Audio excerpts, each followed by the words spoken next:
그런즉 누구든지 그리스도 안에 있으면 새로운 피조물이라. 이전 것은 지나갔으니 보라, 새 것이 되었도다. 두세 사람이 모인 곳에 함께한다고 약속하시고 이곳에 우리 가운데 임재하시는 예수님을 찬양합니다. 예수 그리스도의 은혜와 진리가 여러분의 심령 속에 충만하실 수 있기를 바랍니다. 오늘 저는 이전 것은 지나갔습니다 라는 제목으로 지난 한 주간 동안 제게 주신 그 놀라운 은혜를 함께 여러분과 나누기를 원합니다. 제가 어렸을 적에 궁금했던 것이 있었습니다. 그 많은 쓰레기들이 어디로 갔을까 였습니다. 골목의 쓰레기통 안에 버린 쓰레기들, 시멘트 쓰레기통 옆에 있었던 연탄재들, 죽어있던 쥐들, 며칠이면 깨끗이 치워진 모습에 궁금했습니다. 그 많던 쓰레기들이 어디로 갔을까? 내가 필요 없어서 버린 쓰레기들, 옆집, 앞집, 뒷집 사람들이 쓸데없다고 버린 쓰레기들, 찢어진 거 꼬매고 쓰다 결국 버려진 옷가지들, 양말들, 즐거움을 주다가 망가져 버려진 장난감들, 그 많은 쓰레기들은 어디로 갔을까? 난지도라는 말을 들은 것은 그 후 한참 후의 일이었습니다. 한강 수면보다도 더 낮았던 난지도에 쓰레기들이 버려지고 있었습니다. 사람 손때가 묻은 물건들, 한때는 누군가에게 필요했고 기쁨을 주었고 그 몸의 자랑거리였던 물건들이 사람을 떠나는 한순간에 쓰레기가 되어 버려졌습니다. 또 다른 누군가에 의하여 버려지고 망가지고 찢겨진 물건들과 함께 뒤섞여서 이제는 쓰레기 더미로 불려지게 되었습니다. 버려진 물건 중에는 광명을 찾은 물건들도 있었죠. 책상 밑에 붙어 있었던 금반지, 부서진 책장 그 밑에서 붙어 있었던 그 금반지를 넝마주에 의하여 발견되어지고 다시 사람들 기증한 품속으로 돌아가고 했습니다. 누군가에게 버려진 물건이었지만 다른 사람에게는 쓸만한 물건이었기 때문에 넝마주의에 의하여 쓰레기로 추락하였던 물건이 다시 번듯한 이름으로 회복하기도 했습니다. 그러나 대부분은 그렇게 쓰레기라고 하는 마지막 이름표를 달고, 아니 쓰레기 더미라고 하는 새로운 이름을 단 채 그렇게 쓰레기 위에 쌓이고 그 위에 또다시 버려진 쓰레기가 덮이고 그리고 산을 이루기 시작했습니다. 한강변보다도 낮았는데 점점 높아져서 지상에서 100m까지 높아졌습니다. 쓰레기들이 모여져서 쓰레기장이 된 것입니다. 버스를 타고 그 옆을 지나갈 때면 쾌쾌한 냄새, 썩는 냄새가 그렇게 저절로 코를 막게 했는데 이제 며칠 지나다 보면 그러한 냄새도 익숙해져서 아무렇지도 않은 듯 그렇게 난지도 주변의 사람들은 생활을 했습니다. 저는 제가 쓰레기와 같은 존재임을 하나님을 만나고부터 알았습니다. 아담이 하나님의 말씀을 버리고 선악과를 먹고 나서 하나님의 손에 버려지는 순간 사람의 손을 떠난 물건이 쓰레기가 되었듯이 인류는 쓰레기와 같은 존재가 되었고 지구는 거대한 쓰레기장이 되었습니다. 하나님께서 만드신 물건, 사람이 하나님께 순종하던 부분이 고장나 버렸습니다. 그래서 하나님의 형상대로 지음받은 피조물이 하나님께 순종하고 싶어도 순종할 수 없게 되었습니다. 하나님의 성품으로 지어진 그 고귀한 사람의 사랑이 고장이 나서 더 이상 하나님을 사랑하고 싶어도 사랑할 수 없는 망가진 존재가 된 것입니다. 하나님을 만나는 즐거움도, 하나님께 예배드리는 그 기쁨도, 기도하여 응답받는 그 소망의 그 기대감도, 그리고 하나님을 섬겼던 그 달콤한 그 맛도 마치 방전된 건전지와 같이 되어 버렸습니다. 망가진 물건처럼 더 이상 하나님께 즐거움도 기쁨도 될 수 없게 된 것입니다. 하나님의 손에서 버려지고 하나님 없이 살려고 하자 숨쉬기조차 역겨운 죄의 악취가 내 몸에서 당신의 몸에서, 우리 몸에서 이 지구상에 가득 채워지게 되었습니다. 그러나 노아 시대의 사람들은 그것이 죄악인 줄 몰랐습니다. 자기 자신을 위하여 살고 열심히 그렇게 먹고 살기 위하여 성실하게 일하고 그렇게 자기의 기쁨을 추구하면서 살아가는 것이 죄라는 사실을 몰랐습니다. 이사야, 그는 왕족 출신의 청년이었습니다. 왕족으로서 당연히 누려야 될 그 부귀, 왕족으로서 자신의 앞날을 위하여 꿈꿨던 모든 삶들, 그것은 당연하다고 그는 생각을 했습니다.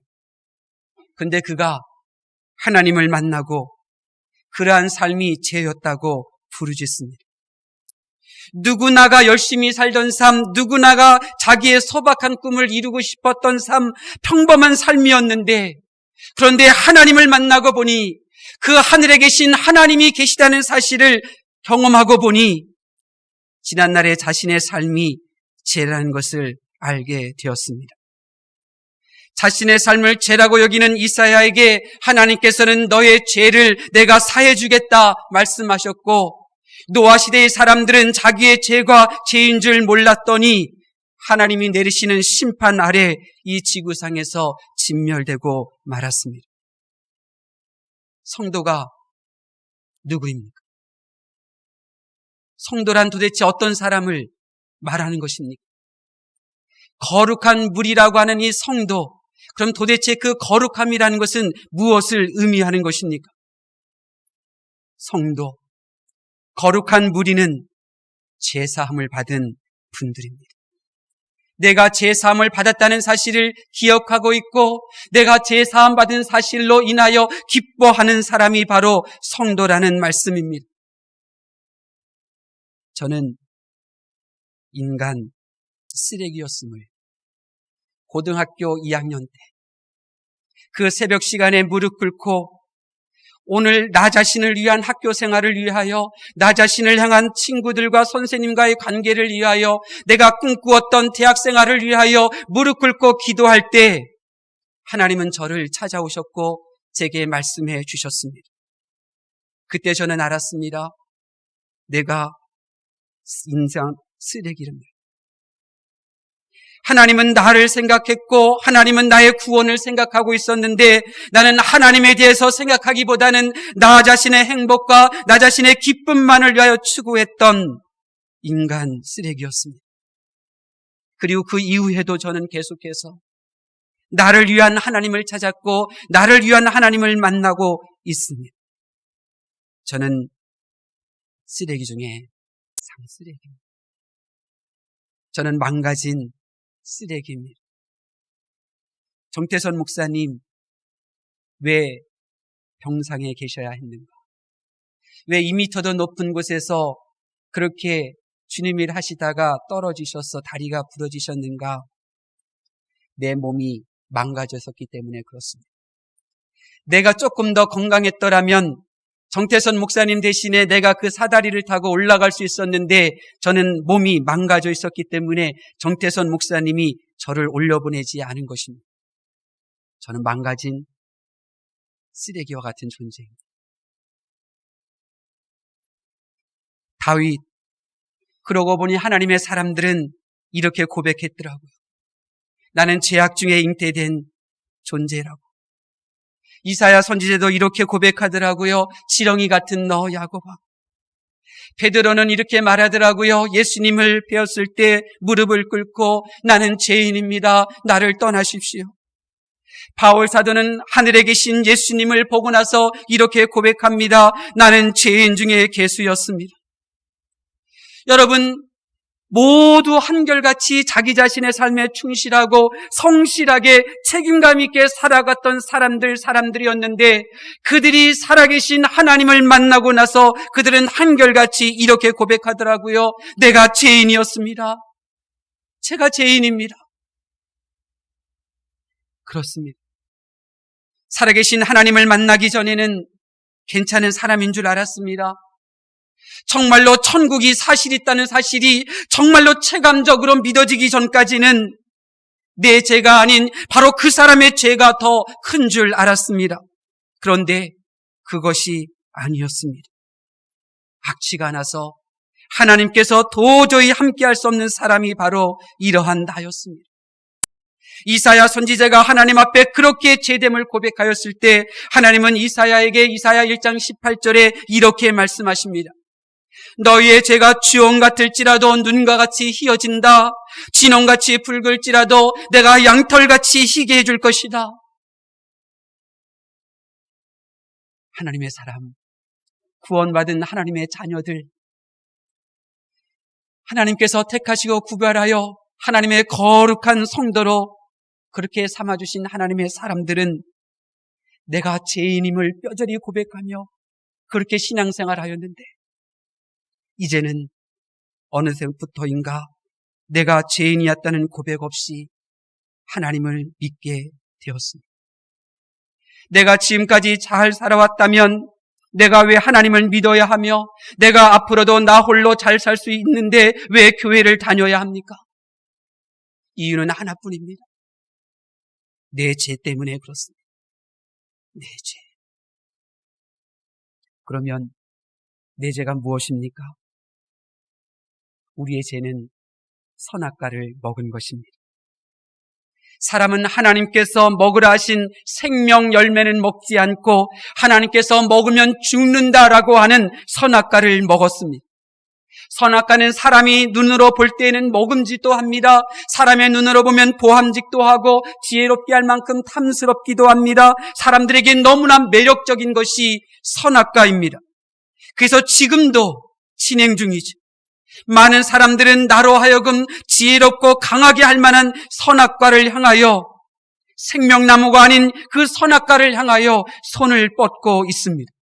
아니 성도들조차도 선악과를 먹으며 교회 생활하고 있습니다. 왜 하나님께서는 선악과를 먹지 말라고 하셨는지 여러분 아십니까? 선악과는 선과 악을 알게 하는 열매입니다. 무엇이 옳은지 무엇이 틀린지 알게 하는 열매가 선악과입니다. 그래서 우리는 이렇게 말할 수 있죠. 당신의 그 행동은 틀렸습니다. 당신의 그러한 생각은 잘못된 것입니다. 당신의 그런 행동은 고쳐야 됩니다. 이것이 옳은 것입니다. 굉장히 똑똑해 보이죠. 굉장히 당당해 보이지 않습니까? 굉장히 강한 것처럼 보이지 않습니까? 그래서 사람들은 선악과에 매료당하고 있는 것입니다. 그런데 시시비비를 가린 결과가 무엇입니까? 무엇이 옳고 무엇이 그르다고 가르쳐주고 말할 수 있는 존재가 되었을 때 아담과 하와는 어떤 결과를 초래하였습니까? 그들은 부부의 관계가 파괴되어졌고 그리고 하나님께서 주셨던 좋은 것들을 다 잃어버리게 된 것입니다. 무엇이 옳고 무엇이 그른지를 말할 수 있게 되었고 분별할 수 있게 되어 더 행복해야 되고 더 좋아져야 되는데 사실은 더 고통스럽게 되는 결과를 낳게 된 것입니다. 그렇습니다. 성경은 우리들에게 시시비비를 가리고 틀리다 옳다 말할 줄 알면 살릴 것 같은데 사실은 생명과는 상관없는 비극이라고 분명하게 기록하고 있는 것입니다. 옳은 거야, 그것은 틀린 거야, 이렇게 구별하고 말하는 것은 옳을 수는 있으나 결코 그곳에는 생명은 없는 것입니다. 애굽의 바로왕 모세가 찾아와서 말했습니다. 하나님이 이스라엘 백성을 광야로 보내어 하나님 앞에 예배 드리게 하시기를 원하고 계십니다. 바로왕은 그 하나님이 누구인지에 대하여 질문을 던지지 않았습니다. 그 하나님이 도대체 어떤 분이길래 이런 말씀을 하셨는지 하나님을 알려달라고 말하지 않았습니다. 바로왕이 어떻게 행동했습니까? 그는 시시비비 옳고 그름에 따라 행동했습니다. 우리 애굽 왕의 애굽 나라의 노동력을 담당하고 있는 이스라엘 백성들이 광야로 간다면 애굽의 경제는 어떻게 될까? 이것은 옳지 않은 거야. 그래서 그는 거부했습니다. 애굽의 바로왕은 옳은 바대로 행했습니다. 그것은 정말로 옳은 생각이었습니다. 옳은 결정이었습니다. 그러나 그 옳은 데에 생명은 없었습니다. 애굽의 경제가 무너졌고 그들의 눈에 넣어도 아깝지 않을 사랑하는 장자가 죽임을 당해야만 했습니다. 그렇습니다. 내가 다른 사람의 행위가 잘못되었다고, 다른 사람의 행동 때문에 내가 아파하고 있다면, 내 눈에는 다른 사람의 행동이 잘못된 것만 보이고 다른 사람의 행동으로 인하여 내가 힘들어하고 있다면, 여러분은 선악과를 먹은 죄인 중에 죄인이란 사실을 스스로 증명하고 있는 것입니다. 내가 선악과를 먹은 죄인의 증거는 오직 하나입니다. 다른 사람의 행동이 잘못되었다는 것만 보입니다. 내가 선악과를 먹은 죄인의 증거는 다른 사람의 행동 때문에 상처를 받습니다. 내가 선악과를 먹었기 때문에 다른 사람의 행동으로 인하여 시험 들고 낙심하고 그를 비난하고 나는 아파하며 나는 여전히 방황하게 되는 것입니다. 그럼 우리가 어떻게 선악과를 먹는 행위를 중단할 수 있겠습니까? 여러분, 월드컵 공원 중 가장 하늘에 가까운 곳에 위치한 하늘공원을 가보셨습니까? 산처럼 그렇게 쓰레기로 쌓였던 난지도가 이제는 너무나 멋진 하늘공원이라고 하는 새 이름으로 불려지게 되었습니다. 봄날과 초여름에 가보면, 저도 안 가봤습니다만은 가본 사람의 그 이야기를 통해서 들어보면 나비들, 노랑나비, 제비나비, 네발나비, 호랑이나비 3만 마리가 그렇게 펄럭이면서 다니고 있다고 합니다. 가장 높은 그곳에 서면 서울의 풍광이 한눈에 펼쳐지게 되는데, 북쪽으로는 북한산, 동쪽으로는 남산과 63빌딩, 남쪽으로는 한강, 서쪽으로는 행주산성이 보인다고 합니다. 100m 높이의 그 쓰레기 더미가 쌓여있던 난지도에는 북방향으로는 억새풀이 자라나고, 그리고 남쪽 방향에는 엉겅퀴, 또 제비꽃, 쓴바귀, 토끼풀 등 여러 꽃들이 자라고 있다고 합니다. 그래서 정말 너무나 아름답다, 그렇게 그것을 거닐다 보면 일련 번호가 기재된 이상한 형태의 기둥을 볼 수 있는데, 저도 보았습니다. 지표, 침합한, 수지가스 추출점입니다. 하늘공원의 아름다움에 빠져 놓치고 있었던 것은 바로 눈에 보이는 그곳 아래에 끊임없이 침출수가 유출되고 지하에 파묻힌 부패한 쓰레기가 메탄가스를 대량으로 발생시키고 있는 쓰레기 매립장이라는 사실입니다. 난지도의 난지는 사실 지극히 아름다움을 일컬을 때 쓰는 말입니다. 제가 좋아하는 질환지교, 질환, 그것을 거꾸로 말하면 난지이죠. 같은 한자입니다. 아름다운 철새지였습니다. 그런데 어느 순간 쓰레기 더미로 바뀌었습니다.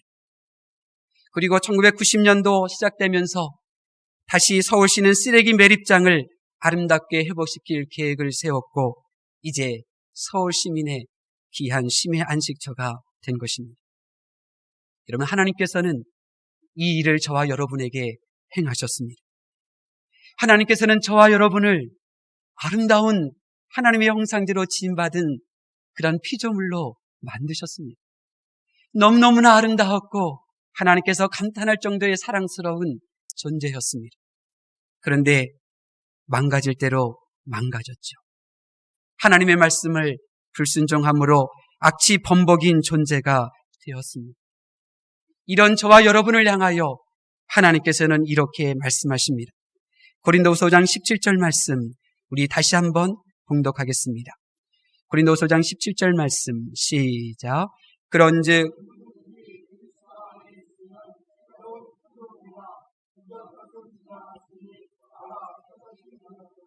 아멘. 새로운 피조물, 새로운 피조물이란 어떤 상태를 말하는 걸까요? 저는 고린도후서 1장 17절 말씀을 수없이 수백 번, 수천 번 외웠습니다.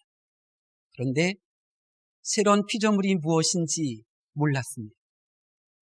저는 많은 분들에게 질문을 던졌고 또 그들의 글도 찾아서 읽어보았지만 그러나 내 마음에 와닿는 새로운 피조물이 어떤 존재인지에 대한 설명을 들을 수가 없었습니다. 제가 지식이 짧아서 그렇겠죠. 그래서 저는 하나님 앞에 여쭙습니다. 하나님, 이 새로운 피조물이란 어떤 존재를 말하는 걸까요? 새로운 피조물은 어떤 모습인지 제가 궁금합니다. 그랬더니 하나님께서 제게 깨달음을 주셨어요. 진호야, 예수님 안에 있으면 새로운 피조물이라고 그랬는데 새로운 피조물이 무엇인지 궁금했니? 새로운 피조물은 말이야, 선악과 먹지 않는 삶을 말하는 거야. 얼마나 기뻤는지 몰라요. 얼마나 행복했는지 몰라요. 아, 그렇구나. 새로운 피조물은 선악과에 대한 관심조차 없고 선악과를 아예 먹지도 않는 존재로구나. 여러분, 저와 여러분이 아무리 직분을 받아도요, 집사라는 직분이 얼마나 소중합니까? 권사님, 안수집사님, 장로님, 이 목사라는 이 직분이 얼마나 귀합니까? 그런데 말이에요, 우리가 이 귀한 직분을 받아도요, 선악과를 먹으면 항상 상대방을 향하여 이렇게 말해요. 당신 틀렸어. 집사님 그러면 안 돼. 권사님 그렇게 하는 거 잘못한 거야. 끊임없이요, 자신을 과시해요. 자신을 드러내죠. 그리고 교회 공동체의 은혜를 소멸시켜요. 그러면 그 결과 자신의 은혜도 메말라가고요, 상대방 안에 있는 사랑도 소멸시키게 되는 거예요. 아무리 사랑했던 사람 사이라 하더라도 말이에요, 여보 당신 그렇게 행동하면 안 돼. 그러면 어떻게 되던가요? 싸늘해지잖아요. 반면에 우리 마음의 중심에 에덴 동산에 놓여져 있던 그 생명나무가 내 마음의 중심에 있고 내가 그 생명나무를 키우고 그 생명의 열매를 먹으면 항상 살리는 말을 하죠. 항상 살리는 생각을 하죠. 그 생명이기 때문에 그런 것입니다. 지난주 새벽 예배 말씀을 보면서 제가 많이 은혜를 받았던 본문이 있어요. 에베소 교회 성도들이 어떤 교회였느냐면 바울 사도가 에베소서 1장 15절에 고백하기를, 에베소 교회 성도들이여 당신들의 사랑은 내가 알고 있는데 어떤 사랑이냐면 모든 성도들을 향한 사랑입니다. 제가 여러분, 어떻게 모든 성도를 사랑할 수 있어요? 우리는 성도를 사랑하죠. 성도를 사랑해요. 그리고 사랑하는 성도들끼리 어울려요. 그런데 모든 성도를 사랑하는 것은 아니잖아요. 내가 미워하는 성도가 없나요? 내가 화나는 성도, 내가 피하는 성도가 없나요? 우리 교회는 없겠죠. 없어야죠. 어떻게 우리가 모든 성도를 사랑할 수 있습니까? 선악과를 먹으면 안 돼요. 선악과는 그 사람의 마음을 보는 것이 아니라 그의 행동을 보게 하거든요. 선악과는 그 사람의 중심을 보는 것이 아니라 그 사람의 옳고 그름에 대하여 판단하게 하거든요. 그러니 사랑할 수가 없는 거죠. 하나님의 말씀을 경청하는 성도 여러분, 교회에서는 행동이 아니라 그분 안에 있는 예수님을 보려고 하셔야 돼요. 그분 안에 있는 예수님의 그 생명을 보시려고 해야 돼요. 교회 안에서 행동들을 보게 되면요, 그러면 그 행동으로 인하여 내가 상처를 받게 되고, 그리고 내가 교회를 향한 사랑과 하나님을 향한 사랑이 점점 식어질 수밖에 없어요. 행동을 보지 마세요. 교회는 마치 목욕탕과 같은 거예요.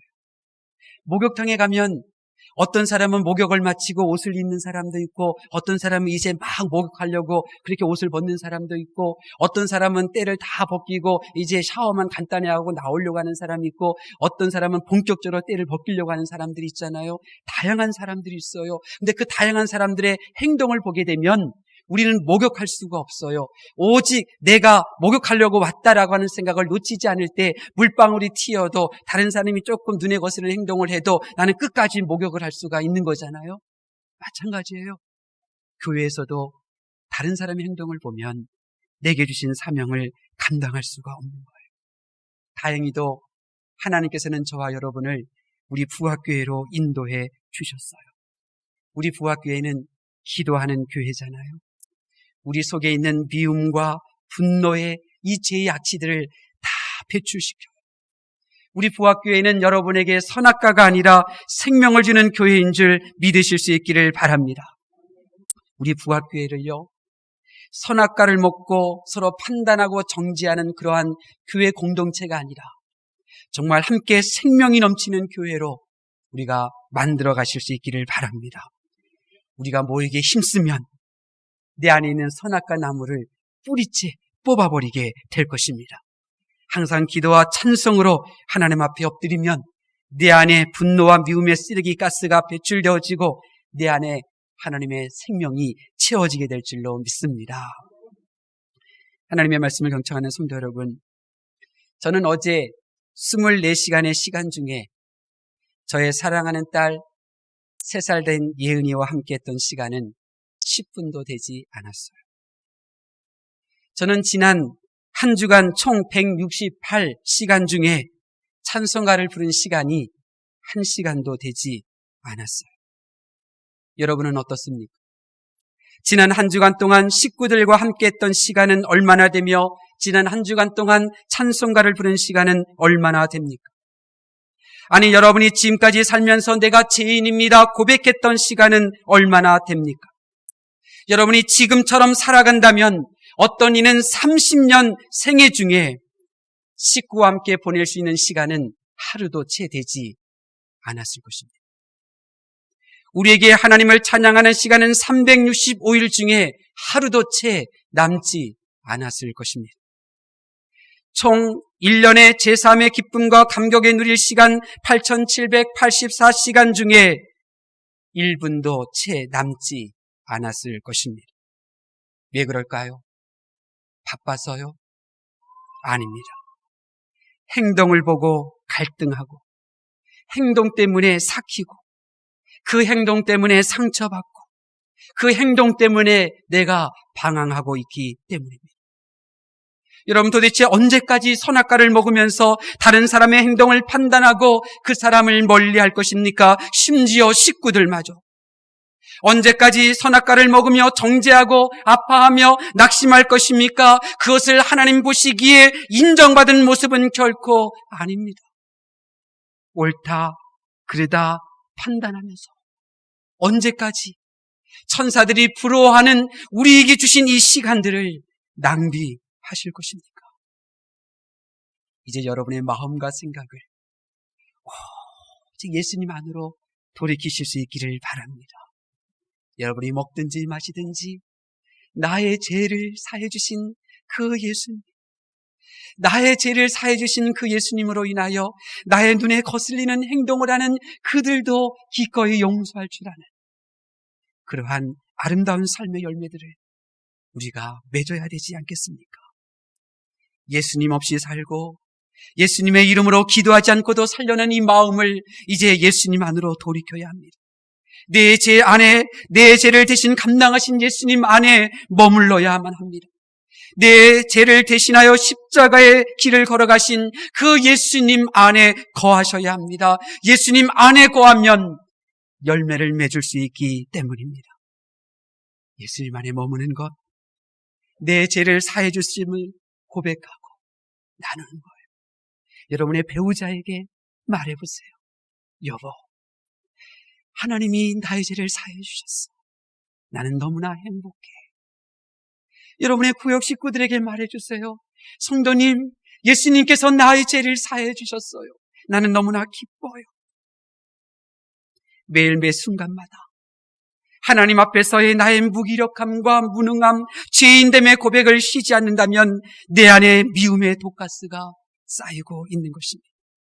성도들이 함께 모일 때마다 나는 아무것도 아니며 잿덩어리라는 아픔과 고백을 쏟아낸다면 우리는 선악과가 아니라 생명을 붙잡는 길을 걸어가게 될 것입니다. 우리 박기철 집사님 청와대에서 근무하다가 지난 12월 달 중순쯤에 대대장으로 이제 다시 전보됐잖아요. 근데 지난주에 혹한기 훈련이 있었어요. 훈련이 마쳤는데 오늘 일부 예배 드렸던 정소영 집사님이 그러더라고요. 오늘 이렇게 추운데 혹한기 훈련이 마쳐져서 얼마나 감사한지 몰라요. 얼마나 감사한지. 죄인은 나를 이렇게 사랑해 주시니 얼마나 감사한지. 사랑하는 성도 여러분, 만약 내 죄는 말하지 않고 다른 사람이 잘못되었다는 말로 행한다면 우리는 생명나무가 아니라 선악을 알게 하는 나무로 달려가는 그러한 삶을 사는 것이고, 그렇다고 하면 우리는 화목을 결코 경험하지 못하는 사람이 될 것입니다. 이 자리에 계신 여러분 모두 틀렸다, 옳다, 잘못되었다, 그렇게 똑똑하고 그렇게 바른 삶이 아니라 오직 나의 죄를 사해 주신 그 예수님만을 드러내고 나에게 생명을 주신 그 예수님을 향한 기쁨만 드러내어서 예수님 안에 머무시고 새로운 피조물로 생활하실 수 있기를 바랍니다. 하나님께서 우리 교회에 화목의 선물을 더하여 주실 줄로 믿습니다. 우리 함께 기도할까요?